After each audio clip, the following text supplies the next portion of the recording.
Welcome to Beyond Better, a podcast that explores a simple but profound idea. We all deserve to live lives we love, and that includes our work lives too. I'm your host, Stacey Ennis, an author, book coach, speaker, and long-time location-independent entrepreneur living in Portugal with my family of 4. Join me as I talk business, location independence, writing, publishing, and so much more, all focused on building a life that is beyond better. Welcome. I am really excited about this week's episode, specifically because we're going to be talking about self-care, but we're going to be talking about false self-care and how to do it in a way that's actually supporting you in living the life that you want to live and taking good care of yourself. I think this is a really great build on my recent episode on hosting a solo dream week. And in that episode, I talked about really understanding your vision, understanding how you want to feel in the future, and building your goals around how you want to feel. And so today we're going to be actually continuing to dive in that direction. And how do we also support ourselves and nourish ourselves and really thrive as humans? So I'm really excited to introduce this week's guest. Amber Wardell is a doctor of cognitive psychology and author of Beyond Self-Care Potato Chips, Choosing Nourishing Self-Care in a Quick Fix Culture. She is also a contributor to Psychology Today, where she writes about contemporary feminism, and runs a blog where she tackles topics related to marriage, motherhood, and mental health. Amber, welcome. Hi, Stacey. It's so good to be here. Thank you for having me on.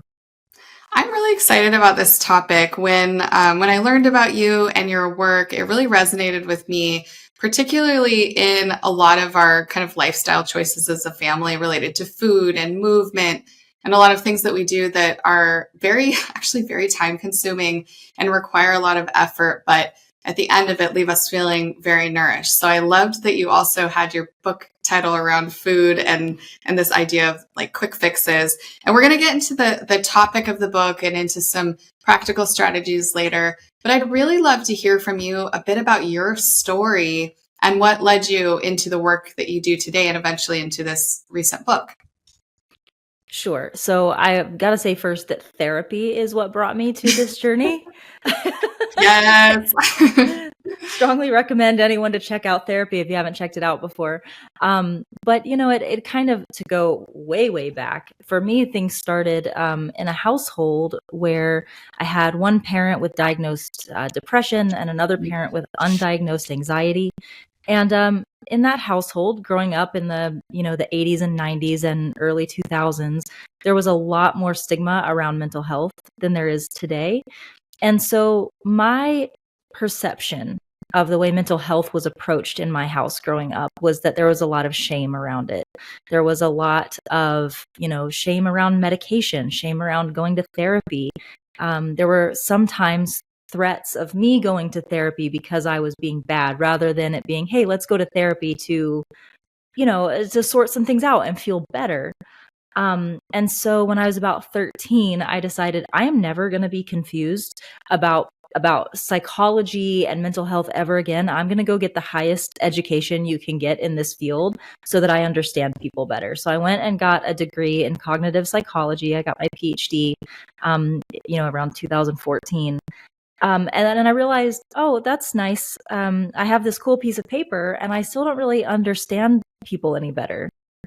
And then it was then that I realized, oh, I've spent, the first 27 years of my life trying to understand other people. And I don't think I ever really spent much time trying to understand myself. Mm. And so it still took me a few more years to realize that I needed therapy. I tried like a lot of exercise. I tried travel. I tried hobbies. I tried church, and all these things looking for the answers. And one day I realized, oh, it's going to need to be therapy. That's what I need. And so I started going to therapy and started healing. And it was from, these 3 years of therapy that I've been in that most of this book comes from. Wow. It's Interesting. I loved your exploration of, you go to school to learn people, but you actually should be starting with yourself and understanding yourself. I love that point of awareness. I also, I never heard somebody explain the orientation of therapy as like a punitive tool, which sounds like that was what was used in your house. And it triggered for me some memories of, it's funny because I just had this conversation last week. Somebody mentioned to me that they use, we called it a happy light when I was a kid, but these are like really common now. People use these all the time. They're a normal part of just bringing light into your life if you live in a place that gets dark really early. But I remember as a kid, one of my friends' moms had, a happy light. And it was just so strange. It's this like this weird thing that this family had this like secret that the mom had a happy light. And it's just so funny compared to today where people like will literally just talk about it like, oh yeah, I sat in front of my happy light today and I felt a lot better. It's such a difference today than it was in the 80s and 90s. Yeah, it was a significant source of shame. And it was, if you were in therapy, it was because something was wrong with you and you were trying to be fixed, rather than seeing therapy as, oh, this is what healthy people do when they realize that they need to be healthier and they have wounding that they need to heal. But definitely wasn't like that when we were younger. And I don't fault my parents for it either. I think that we have to make do with the culture that we're in, right? And at the time, that was how people felt about mental health. And I just grew up in a family that was a byproduct of that. I think having empathy for the context of parenting is so important. Because you're right, there's so much awareness that we have today that just really wasn't the norm back then. So I love that you have that perspective and that empathy for your family. I'd love to talk a bit about this concept of courageous self-care, which is a big theme in all of your work. And I'd love to hear that juxtaposed with this concept of self-care potato chips. So give us the difference between those two things. Sure. So the whole concept of self-care potato chips came from therapy and my therapist, who one day we were sitting in therapy and I was telling him, I was like, I just don't understand. I had been through a separation from my husband and then we had reconciled and things were happy and moving forward and they were really good. And yet I still felt, even though everything should have been perfect, it seemed like things just weren't quite gelling for me. And I said, I don't understand. I'm doing all the right things. I'm exercising, I'm eating right. I'm, making sure that I get alone time. I've insisted on that with my husband now. And I'm taking bubble baths and like all of these things. And I was like, and I'm still not happy. I'm still not happy in who I am and happy in my relationships. And my therapist said, well, you're just eating potato chips is all. And I said, what? And he said, oh, you can't get full on self-care potato chips. And he went on to tell me that these things that I was doing, this chasing of these tangible things, are not necessarily bad. It's good to go get a bubble bath or, eat a greasy bag of potato chips when you need to. But I wasn't doing the things that a person really has to do in order to achieve that sense of self-love and self-esteem and self-worth. And he said, that's what you have to start doing. And one of the first things he said to me was, you seem like a woman who knows how to speak, but doesn't know how to be heard and isn't used to being heard. And I kind of balked at that for a second. Wow. That's like that had to be an interesting moment for you to hear that. That's like a statement. Yeah. And the interesting thing about it was it kind of bifurcates, right? Because on the one hand, it's the idea that like a lot of times as women in society, we just get used to not being heard. We're used to being steamrolled. We're used to being told that we're supposed to be quiet and meek and subservient and generous and all these things. And so that's one, like you're used to speaking and just people not hearing you. On the other hand, and I have a whole chapter about this in the book, maybe Amber, you don't know how to communicate in ways that allow you to be heard. And that's when I was like, oh, because I realized that in a lot of ways that was true. I I'm an emotional stuffer, right? So I'll stuff feelings down rather than talk about them. And so then later these feelings come out in passive aggressive ways. They come out in explosive ways, ways that don't actually help me foster good relationships with others and therefore not have a good relationship with myself. So what we began working on was how to cultivate this courageous internal type of self-care that we all have access to, regardless of where we are, how much money we have, what resources we have access to.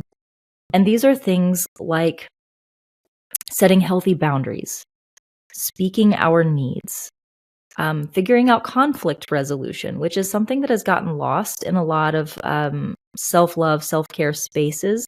So often we just jump right into like, go no contact, set the boundary. And that's not always the healthiest or most nourishing way to take care of ourselves. We're meant to be in relationship with others. And so courageous self-care, nourishing self-care compared to the self-care potato chips is really about cultivating that internal sense of self-worth and self-esteem that allows you to communicate with other people in a way that is harmonious and honest and authentic in order to have more harmony within yourself and more acceptance and love with others.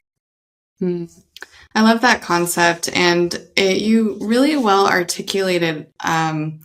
It brought to mind an experience I had with somebody where they set a boundary. It wasn't because anything had happened or anything bad was there. It was just around their kind of time and energy. But that boundary was not set with any consideration of how it impacted me and burdened my life a lot. Mm-hmm. And I had also had no contribution to that boundary being set, right? So like they just kind of drew it around themselves for all people, for all things, but it pushed off then onto me a lot of extra things that I had to take care of without my needs or me as a person being considered. And I'm sure we've all had those situations happen in our lives. Certainly then if you add in like a conflict or you add in like tension in the relationship, in this case, there was none at the time. There still isn't. But I remember in that moment being like, I respect this person's boundary and I respect them and it's okay. Like whatever, I'll just do it. But on the other side of it, I remember thinking, but this just stinks because if I put what I think would be a realistic boundary up also, there's no room for us to collaborate to achieve the thing that we both want here. And it sounds like what you're offering is another way of building space that you need to build that's also sensitive to the people around you and how your actions and your boundaries impact them. Is that a fair reflection back? Absolutely. And I'm so sorry that happened to you. And unfortunately, I think that that's becoming more and more commonplace. In the book, I talk about toxic self-care culture. And often that toxic self-care culture tends to be rooted in hyper-individualism, which is this idea that like, well, I am a sovereign person and I must protect my peace and set my boundaries. And yes, do that. And also, we are designed to live in relationships with others. And there are people who love us and want intimacy and relationship with us. And when we lean into this hyper individualistic behavior, like your friend who says like, I'm putting a boundary around my time and the other person gets no say in this whatsoever. And then if you say to your friend, like, well, hang on, this isn't fair, this isn't how I want this relationship to go, then it's, well, you're not respecting my boundaries. And so I talk a lot about like how, okay, if you are working on going no conflict, setting boundaries, speaking your needs and all of these things, but you're not also working on conflict resolution, finding creative problem-solving strategies, figuring out how to find empathy and compassion for others and meeting them where they are, then that's not self-care. And the reverse is true too. If you're just like leaning into people pleasing and having too much empathy and not enough focus on yourself, that's also not self-care. And the balance is found in the middle where you recognize that, yes, I have to protect my peace. I have to put boundaries around my time and my energy. But if I want to have a happy, fulfilling life with happy, fulfilling relationships, I have to understand that there is another person or other people in this dynamic, and that there has to be some kind of back and forth. We just risk becoming a little bit like what your friend did to you, I think, rigid and inflexible and unable to kind of move with other people. I really love all of what you're sharing, and I'd love to drill in a little practically in your own experience from your story. When you had this awareness, in your therapy conversations and recognized these behaviors that were resulting from these not really going deep with self-care the way that really needed to happen to be fully nourished in your inside of yourself, what did you do to shift that? And what was the result of that? The first place that started was in my marriage, for sure, because like I said, we had just had a marriage separation and we were coming back together and we were committed to doing it right this time. And so one of the things that I said was, if we're going to do this again, I am going to have to insist on my time and energy and all of that being respected just as much as yours. Because we had kind of fallen victim to this typical kind of American family dynamic where my husband worked and I worked from home. I was self-employed, and so I was the default parent. And my work never got to be prioritized because I had the children. And over time, that became entrenched into our day-to-day. And I was dying on the inside, right? And so, the temptation is to come back in and to say, okay, we are going to completely change this up. We're going to split all of the domestic labor and the parenting 50-50. And I'm going to get 50-50 time to focus on my career, just like you have. And we're going to split everything down the middle, right? I think that's where a lot of people within self-care spaces kind of fall into a trap of, like, especially within marriages, of like, okay, well then everything's going to be 50-50 so that we're fair and equal and all of these things. And what I had to decide was that healthy and happy within the context of this marriage means releasing equal and leaning into equitable. And learning the difference between those two things and practicing that in my marriage has also now come forward into my other relationships. But as an example, I think when we talk about domestic labor, domestic engineering, and people say, well, we should split it 50-50. In our household, it can't work like that. And my husband and I had to negotiate there to figure out, okay, how do we make time and space for me to pay attention to my career and my interests and the things that I want to do to help my own career and our family, while also understanding that the majority of our income comes from my husband, right? So we sat down and we kind of worked out this 70-30 kind of split that's equitable, where, I take care of 70% of the children and the household stuff, and I own all of that.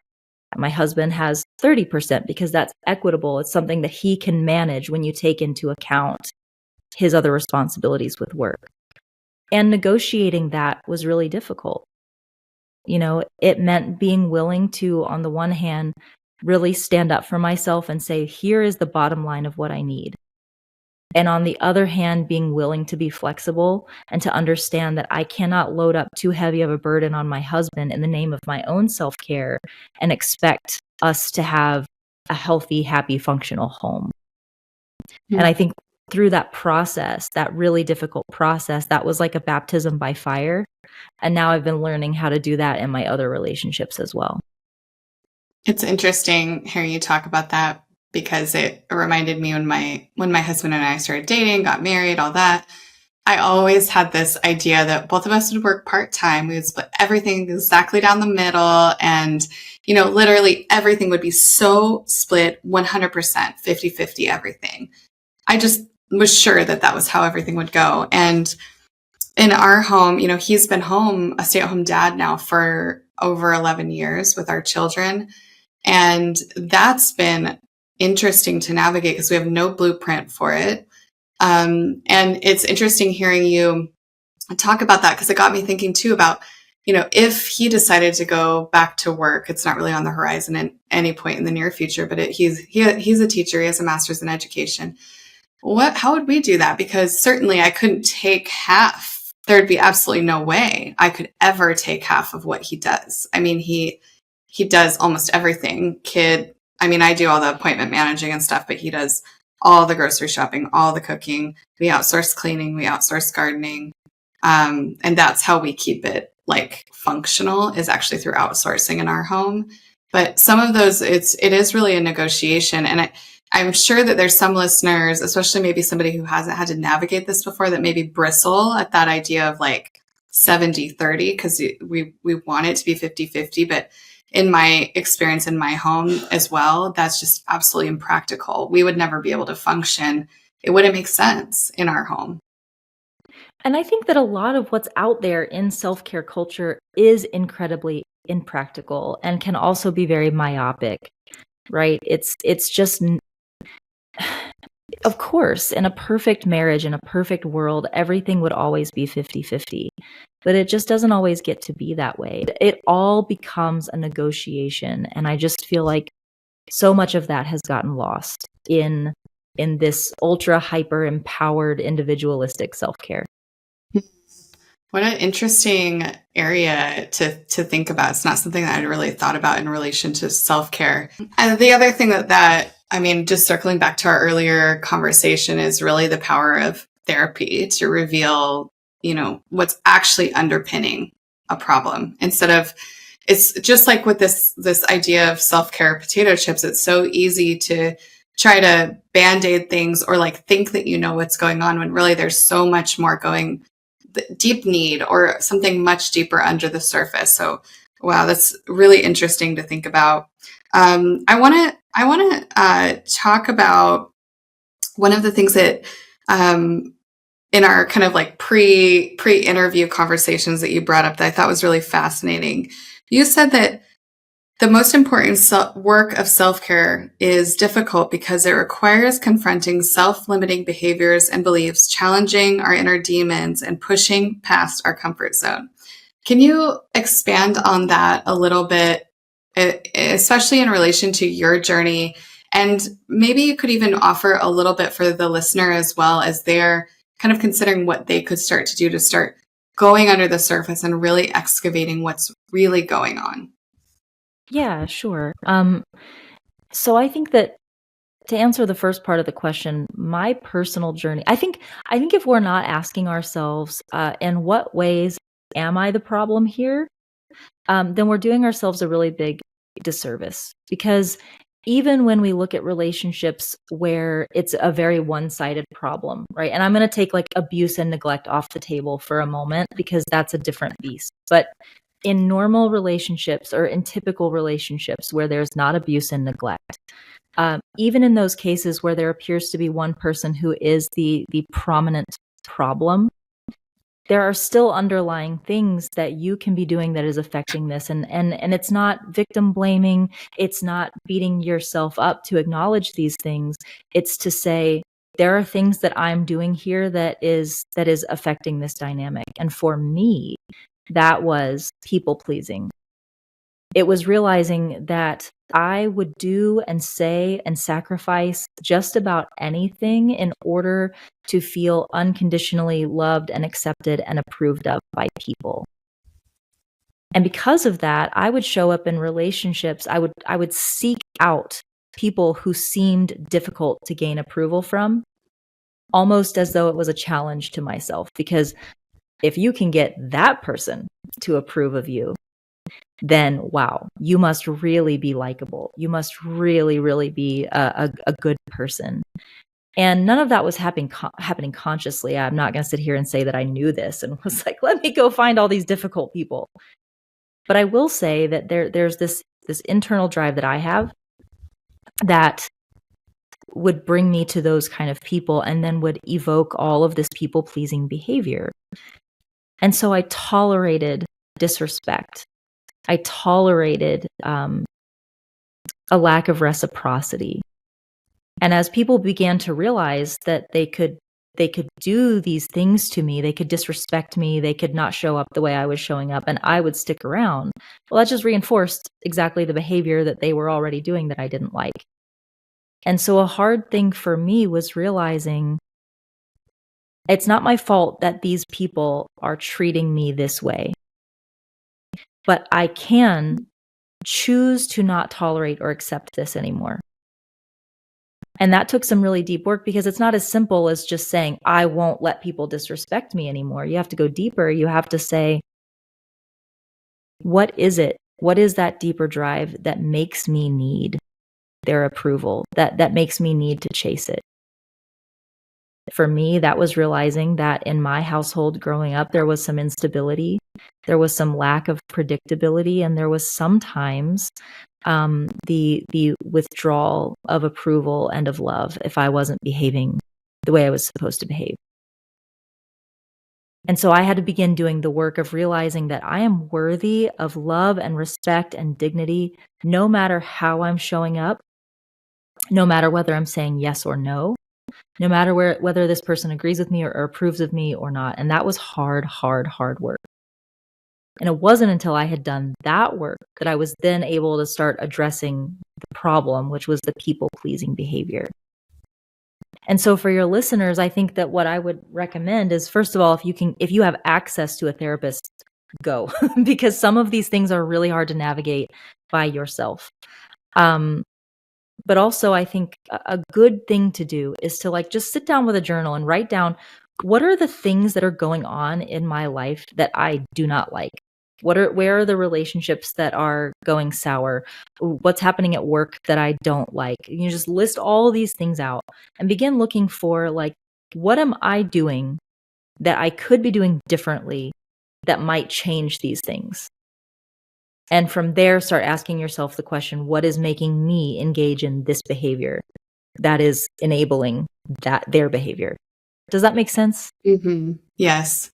Yeah. And that to me is there's a lot of internal clarifying that goes on there.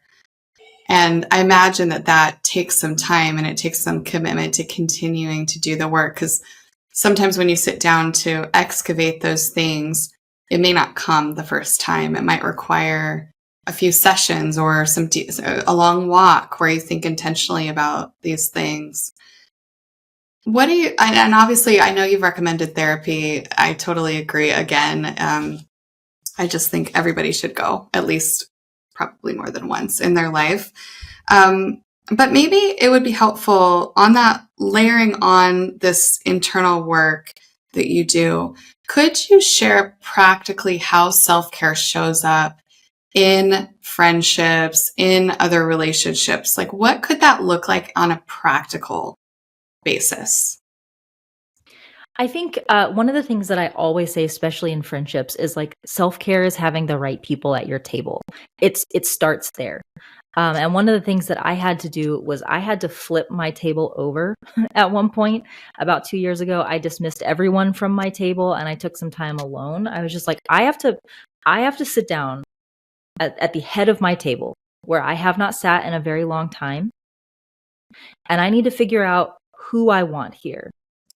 Because at your table, the people that you have sitting around you, these are your confidants, these are your guides, these are your people who are going to see all of it, right? You're bringing your to these people and you're living your life out very vulnerably in front of them, right?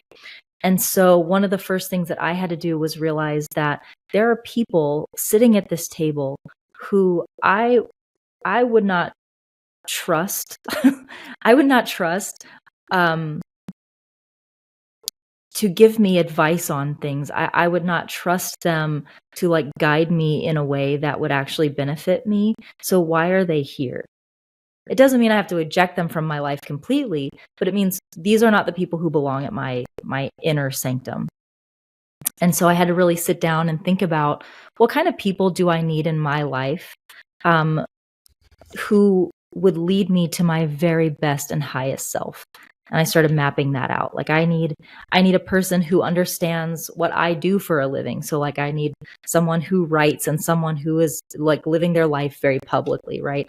I need a spiritual kind of friend, someone who understands my spiritual beliefs and can work with me on that front. I need someone who strongly agrees with all of my values, who I can check myself with, and make sure that I'm in alignment. I need someone who radically disagrees with me on a lot of things so that I don't find myself in an echo chamber, but someone with whom I can still have respectful dialogue. And so I really think that work of getting the right people around you is the first really important step towards good self-care in our relationships. Because when you have volatile, dysregulated, or even just unpredictable people in your circle, you can't really expect to be able to do the hard work of self-care, because you're not going to be getting the proper guidance and wisdom that you need while you go that path.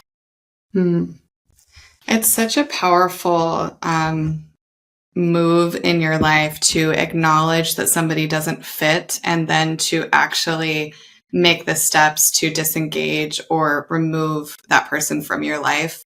And it's so hard. I've had to do this a few times throughout my life. And the first time was in my 20s. And it was one of my most painful experiences, was realizing that a friend that I loved was actually really harming my life in that relationship, and having to let that go. Still loving that person for who they are, but loving myself enough to also not bring that into my life. It's very painful. And I think, if a listener has not done this yet, it's so painful when you go through it. But on the other side of it, you make so much space for the right person who is going to bring light and challenge. I love that you brought up the idea of somebody who disagrees with you, because we shouldn't always be around people that 100% align with us, or we're never going to grow and we're never going to polish our own ideas. So I love that. I love that idea so much. On that similar, I know we looked at one element of self-care in relationships. There's another concept that you talk about, which is self-care hygiene. And I would love to know about what that is and how does that show up in a person's life? Self-care hygiene.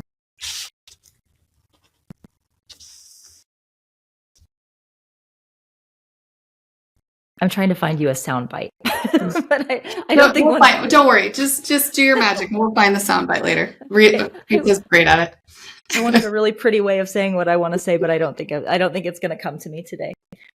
Self-care hygiene, I think a lot of times, is kind of what we've been talking about here. Is I actually am realizing this in real time through this conversation. It's been so much fun having this with you, is that I think self-care really comes down to the ability to hold two dichotomous ideas in your head at once, which I think we forget about.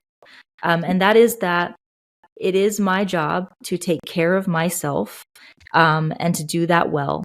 And I'm the only person whose job it is to take care of myself. Because I also think sometimes we can go in this other direction, which is like, self-care means I am going to expect everyone else to accommodate me and make sure that I'm okay. And, we get into these, this is sort of a sidetrack, but we get into these conversations, like you hear people say, oh, well, that triggered me. And okay, that's valid. However, self-care may mean learning how to manage your own triggers, because ultimately, you can't control what other people do and say. You cannot move through the world that way. And so, self-care hygiene is realizing I'm the only person who can ensure that I am taken care of the way I need to be taken care of. And also, I'm going to move through the world with people who I love. I'm also going to move through the world with difficult people. And I need to have a whole bunch of different tools at my disposal to deal as I move through this, right? So I feel like a lot of times in self-care spaces, certain tools get overemphasized. Like, for example, going no contact, which is a wonderful, very important tool that, you just mentioned, sometimes we have to do that. But we cannot forget that these other tools, like I mentioned before, of conflict resolution, of learning how to be flexible, realizing that sometimes cutting off a person who is important to us may be good in the short term, but could actually cause us harm and pain in the long run. I think about this a lot when I hear people talking about going no contact with their parents. And absolutely, I think I think there are many, so many valid reasons to do that, particularly if you're working on breaking cycles in a family, right? Cycles of addiction, cycles of abuse, neglect, things like that. But I do wonder sometimes if sort of this trend, this movement towards cutting off your parents, what kind of new generational traumas and cycles we might be bringing in. And I feel like I just wrote a blog post for Tiny Buddha that was called, I thought I was protecting my peace, but I think I was just avoiding conflict. And so it's learning to hold these two dichotomous views intact at one time, which is that, yes, I'm taking care of myself, but sometimes taking care of myself means having to self-sacrifice. Sometimes it means having to cooperate with someone that I don't want to cooperate with for my long-term benefit. Mm-hmm. Yeah, it's obviously, as you've mentioned a couple of times, you have to put aside abuse, traumatic family life, and all of these reasons that would absolutely justify cutting off with somebody. And what I'm hearing you say is that sometimes it's easy to also apply that to relationships where maybe we have a struggle or a challenge or a disagreement, but there is still meaning and love in that relationship, and it's valuable to find your way with that relationship. And it makes me think about, in my own life, many of my very close friends from childhood, my own family, we have very different religious and political views, very different. And yet we still love each other deeply, and we can look at each other with empathy and love and acknowledge that we greatly disagree, but I still see that you are a good person and I respect you and I care about this relationship. And I think it could be easy to go into this lack of kind of empathy for a different perspective, or lack of respect for somebody's own views, even if you really can't understand them. And I think that would be for me, that would be a really hard way to live with my wonderful friends and family. Like, I wouldn't have them in my life anymore if I didn't have that acceptance of them as radically different than me in so many ways, but still worth fighting for in that relationship and maintaining that relationship. Yeah, and I think we often forget that, like, the advice that we hear about how to deal with just like, I had this conversation with someone this morning on Threads, actually, because I had made a post that was talking about dealing with disrespect. And they said something along the lines of like, well, no, you don't stand up for yourself to a troll. It's better to just ignore them.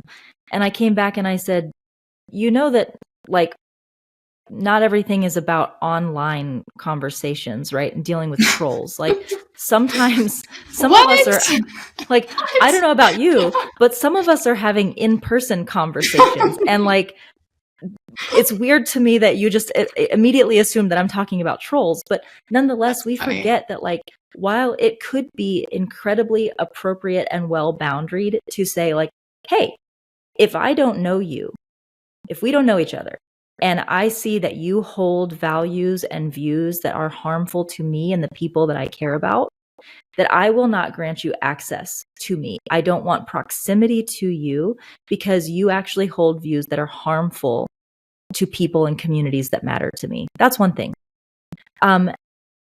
It can be different when it's family and friends. And we forget that sometimes. And I'll never forget my first phone call with my editor for this book. She said to me, she was like, what I love about reading this book is that you're unapologetic about your views on things and where you stand on some of these issues. And yet you still talk about how you have all kinds of people around you who don't agree or who see things very differently. And you're learning, you all together, not just me. Like, this is, and that's another important thing, is like, the only way to do this is that those people who disagree with you must also be willing to show up without judgment and with just recognizing, like, we see each other's humanity.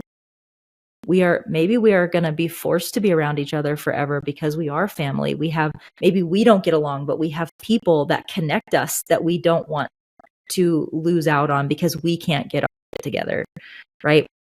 And we've lost sight of the fact that conflict is hard and uncomfortable, but with the right people, conflict can be productive. And we've become so conflict averse that we're just not willing to do that work. We'd rather cut our own noses off to spite our face. Is that the expression? Cut our nose off? Yeah. It felt backwards when it came out. It's so true. That made me laugh. Also with the trolls, no, you like, what is it? You mute them so they think that everybody's seeing what they say, but then nobody can see it. That's the trick. Yes. Okay, I want to just, since you brought up your book, we have a ton of aspiring authors that listen to this podcast, and it's so fun to have authors on because I know when I was writing my first book, I would always be consuming anything I could from people who'd done what I wanted to do, especially people who'd recently done it. And your book just came out. So would you share a little bit about your writing journey and your kind of experience writing that book? Maybe share a challenge or a lesson learned from that process. Yeah, absolutely. And I want to say first, after looking through your Instagram, what a beautiful place you've built. Like, just I wish I had known about your community when I was writing my book, because it's just such a safe, comforting place to see the things that you're sharing with authors and these great tips and just inspirational messages. I love it so much. Thanks, Amber. That made my day. I appreciate that. You're welcome. I think for me, I could tell, if you don't mind, a short little story. Yeah, please. So what I would tell your listeners who are aspiring authors is to just, it's going to sound cliche, but I'm going to get to a more detailed point. Don't let rejections get you down, and don't stop just because it's happening. An example that I always give is when I was applying to PhD programs, I applied to 8 different programs and got accepted to 1.5. The half one is a weird story, but this is 6.5 rejections I had. And it's always, always, always, when you look at successful people, you always go look at all of their successes, and you don't realize how many failures happened before they got to the success. We don't talk about that because who wants to talk about their failures? But the example that I have with writing this book here is that the original book that I wrote, that I pitched to who's my agent now, was a completely different book. It was about my miscarriages and the spiritual battle that I went through as a Christian, trying to reconcile those losses while also dealing with anger at God and a crisis of faith and all of these things. And it was very, very much a spiritual book. And I loved it. I thought it was beautifully written. I poured my heart into it, and I began shopping it around. And my top agent, who I wanted to represent me, wrote me back almost immediately after I queried her. And her email was, it's a no. It was just so straight up, like, it's a no. She's like, but could we just hop on a quick phone call? I'd love to talk to you. And so I look, the next piece of advice I would give your audience is, do not ever close a door. Don't ever close a door, because my first thought was like, oh, she wants to try to sell me something. I'm sure it's a no, but do you want to buy my coaching class or this or that? So I was like, all right, let me just do this phone call. And I got on the phone with her, and it turned out that she had been following me on social media. And she said, I love your content. I love what you're doing with these feminist topics and these women-centered topics and self-care and self-love and therapy and mental health. Why are you writing a book about miscarriages? And I was like, this is what mattered to me. And I started writing this 2 years ago. I love this book. And she said, I understand that. She's like, but first of all, this is not the book for you. This is not your book. Maybe down the road we'll publish this one, but this book is not in alignment with the audience that you've built. It's not in alignment with your personal brand. And it's going to be a hard sell because you are, a mouthy, swearing, liberal, bisexual woman with short hair and like talking about it's not going to land how you think it's going to land. Do you have anything you could think of that is more in line with what you do on social media? Because I love your writing. It just can't be this book. And it was a weird feeling of like being crushed and excited at the same time. So the next day I came back and I pitched to her self-care potato chips. And she said, that's it. That's it. Send me over the proposal and I'll sign you today. And it was really, really hard to let go of all the work that I had done on that first book and to accept that maybe this book, I'm not the right voice for this book, no matter how much I care about it. But to then say, okay, there's someone who's come along who believes in me, who believes that they can guide me in the right direction to like really be successful, and I'm going to listen. And so then when we started pitching this book to publishers, I wanted to go with a one of the big five. And a few of the big five publishers reached out to my agent and said, hey, we love her writing. We love her platform. We love what she's doing. But this book like kind of have some overlap with some other projects that we're doing. Could she write something else? And we could represent that.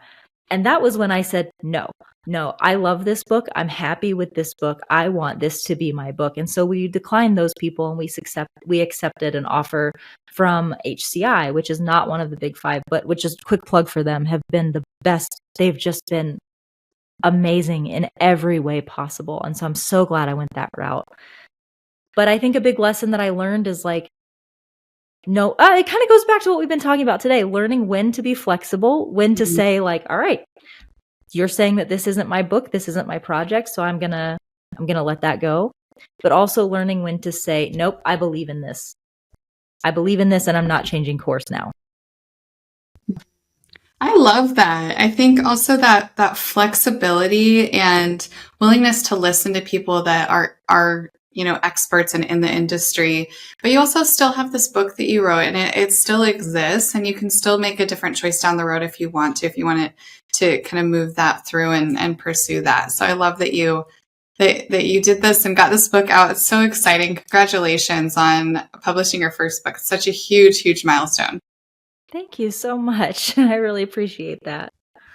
So there's so many topics we could dive into for so much longer, but let's just wrap up with what you're most excited about right now.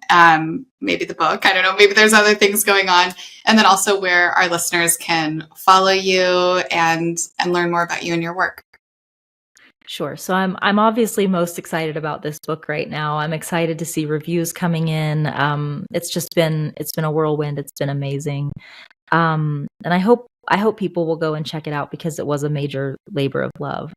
Oh yes, I'm sure. The next thing I'm excited about though is that I really pitched this book as like, oh, I'm a millennial mom and this is the book for millennials. And I have gotten so much feedback from Gen X who have said this is so relatable to me. And the next project that I'm working on is a book called Brave Beyond 30, and it's all about learning how to accept our age as we get a little bit older and we age out of the male gaze. And so it's the subtitle is tentatively aging defiantly in a culture obsessed with youth. And I'm really excited with all the conversations that I've had with women who are a little bit further down the line than I am and the things that we're learning and going through. I'm very excited about that. I'm excited to tackle that topic and how self-care shows up as we get older. As for where they can find me, you can find me at amberwardell.com. That's where my daily blog is. If you sign up for the newsletter, you can get a free digital download called The Next Best Thing to Therapy. It's for people who want to begin therapy but maybe don't have access to it. And so it teaches you kind of how to do therapy from home. It's got self-help prompts and things like that in there, journaling prompts and whatnot. You can find me on Instagram and TikTok at sensible_Amber. And I'm on YouTube, I believe, as Amber Wardell.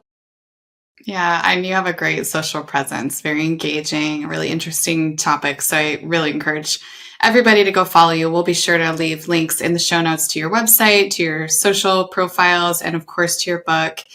Amber, thank you so much for joining me today. I really loved our conversation. Me too, Stacey. I really appreciate being on with you today. And thank you to you, the listener, for joining us. I know that you got some great tidbits from today's conversation, and maybe you're feeling inspired to go and order Amber's book and continue that journey of real self-care. Thank you, as always, to Rita Dominguez for her production of this podcast. I absolutely could not do it without her, and I am grateful. And if you're still listening all the way to the end of the podcast, if you would just take 30 seconds to go and rate and leave a review, it truly makes a huge difference with reaching more listeners with the message of living a life that is beyond better. And I will be back with you before you know it.